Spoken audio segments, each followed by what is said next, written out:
Камчыбек Кыдыршаевич, мына буга чейин да коррупция менен күрөшөбүз деп келебиз, бирок акыркы 3 айда реалдуу мына кадамдарды көрүп атабыз. Бюджетте толуп атат дегенде мамлекеттик кызматкерлер, муниципалдык кызматкерлердин ушул коррупция менен күрөш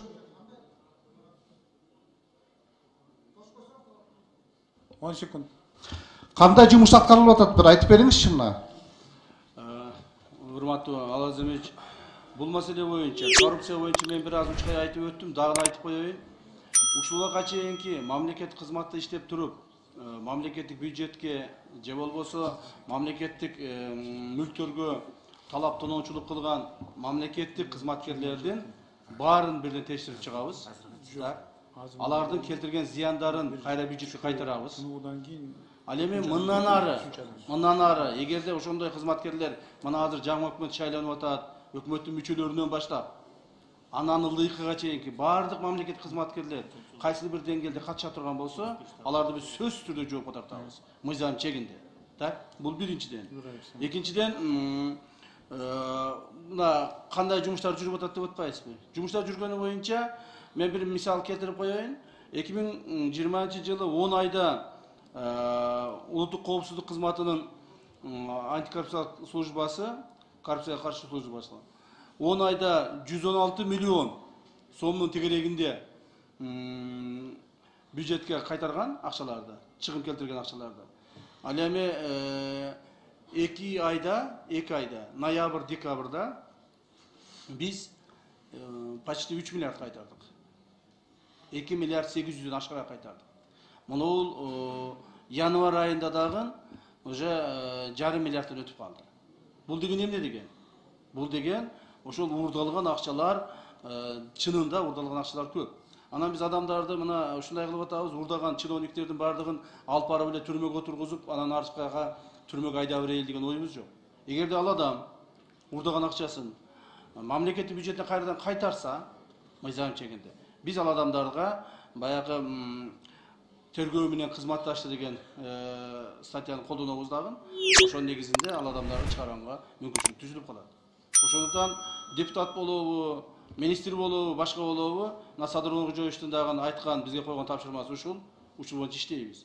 Андан сырткары эми коррупция менен күрөшүү бир эле акча жүзүндө эле жүрбөйт экен да. Акча жүзүндө жүрбөйт экен. Мына азыр уюшкан кылмыштык топко каршы күрөшүү боюнча дагы мен бир өз айтып кетейин. Мына парламенттин алдында себеби дегенде парламент урматтуу депутаттар, эл өкүлдөрү, силер ушуну билип коюшуңуздар керек. Мамлекетибизде уюшкан кылмыштык топ баарын башкарып калган. Керек болсо мамлекеттик кызматтарга коюшту ошолор чечип калды. Кайсыл адам депутаттыкка барыш керек, кайсыл адам депутат болуш керек, ошолор чечип калды. Кайсыл бизнес өнүгүш керек, ким бизнес кылыш керек, ошолор чечип калды. Мындан ары андай болбойт. Положенец, смотрящий, вор в законе деген биздин коомубузда болбойт мындан ары. Ким вор закон болгусу келсе, бар башка өлкөдө жашасын. Биздин мамлекетибизде вор закон жашабайт. Биздин мамлекетибизде смотрящий, положенец деген болбойт мындан ары. Биз ушуну өзүбүз ушуга багытты коюп өзгөртүшүбүз керек. Коркпосон ушуну жасашыбыз керек. Анан жасабай турган болсок, анан айтып коюп эле бул жерден өкмөттү жаңыладык, анан кайра койдук, кайра кеттик болуп жүрсөк жүрө беребиз. Ошондуктан мына мен айтар элем, бизнес тарабында дагы өтө көп коррупция бар. Коррупция мамлекет кызматкерлеринин арасында эмес, бизнес тарабында да көп. Кече эле мына бир мисал айтайын, бир бизнесмен 7 контейнер алып келиптир. Кытайдан. Железный дорога аркылуу. Болгону 100гө жетпеген телевизор деп алып келген 7 контейнери. İçini açıp kararsak 7000 televizor çıkıp atады. 7000. Mına mamleketke kete turgan büdjettin akçası. Oşonun negizinde ele mına bugün 30 milyon akçаны төлөп атат. Мындай нерселер көп.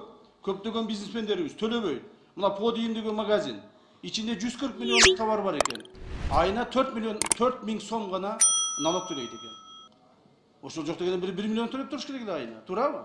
Ушундай бизнесмендер көп. Ошонун негизинде бюджетти биз көтөрүшүбүз керек. Кудай кааласа, Кудай буйрса, биздин коррупцияга каршы, криминалга каршы жүргүзгөн күрөшүбүз өзүнүн жемишин берет. Жакынкы маалдарда берет. Так? Мына айтып атышпайбы, ГКМБ уюшкан кылмыштыкка каршы күрөшпөш керек деп. Жок, андай эмес. Биз именно уюшкан кылмыштуу топторго каршы күрөш жүргүзөбүз. Ошондой бизде башкармалык бар. наркотик боюнча дагы бүт өтө көп адамдар içinde погондуу адамдар дагы бар. Наркотик менен ташып, наркотикти сатканга килишип кетишкен. Бул боюнча да чоң жумуш жүргүзүлүп атат. Азыр бул боюнча өтө чоң жумуштар жүргүзүлүп атат. Көптөгөн адамдардын жүзүнү жакында биз чыгарабыз. Керек болса кээ бир адамдар бар, генералдык погондорду тагынып алышып, ушул иштерге кийлигишкендер бар. Эгерде биз буга тийбей турган болсок, мен буга тийбейин, сен мага тийбей деп жашай бере турган болсок, турмушубуз өзгөрбөйт, урматтуу депутаттар. Коомду өзгөртүш үчүн чечкитим кадамдарга барайлы.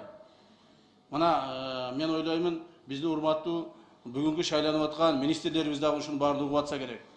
Кимде ким коррупцияга аралашабы, министр болобу, зам министр болобу, башка болобу, баарын привлекать эткенге биздин толук укугубуз бар, жана мыйзам буга жол берет. Рахмат, кечириңиз.